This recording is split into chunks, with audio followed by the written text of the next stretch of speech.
Dieu le Très-Haut dit dans sourate le divorce, « Quiconque craint Dieu, il lui ménage une issue favorable et lui accorde sa subsistance de là où il ne s'attend pas. Et quiconque place sa confiance en Dieu, il lui suffit. En vérité, Dieu atteint ce qu'il se propose. Certes, Dieu a assigné une mesure à chaque chose. Quiconque craint Dieu, c'est-à-dire quiconque se protège de la colère de Dieu en accomplissant ses commandements et en évitant ses interdits. Il lui ménage une issue favorable, c'est-à-dire il lui ouvre une porte de salut et de délivrance de toute détresse, de toute anxiété et de toute adversité, que ce soit dans ce monde ou dans l'au-delà, et lui accorde sa subsistance de là où il ne s'attend pas. C'est-à-dire, la subsistance lui parvient d'une voie inattendue et insoupçonnée, de manière surprenante et admirable, en récompense de sa crainte d'Allah.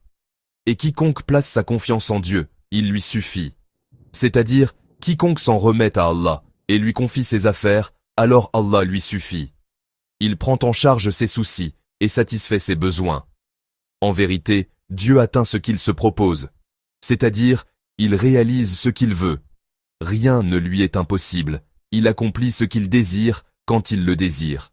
Certes, Dieu a assigné une mesure à chaque chose, c'est-à-dire, chaque chose a une limite, un temps et une mesure connue dans la science d'Allah, qu'il s'agisse d'une adversité ou d'un soulagement. Cela ne peut être avancé ni retardé. Le sens général. Dans ces versets, Dieu le Très-Haut explique que quiconque le craint et le redoute, Allah lui facilite une issue aux difficultés. La subsistance lui est accordée par des voies inattendues, et ses soucis lui sont épargnés s'il place sa confiance en lui. Rien n'échappe à Allah, car toute chose est décrétée par lui selon une mesure précise. Sa promesse n'est donc pas retardée, et la récompense de ceux qui le craignent et qui lui font confiance ne sera pas perdue.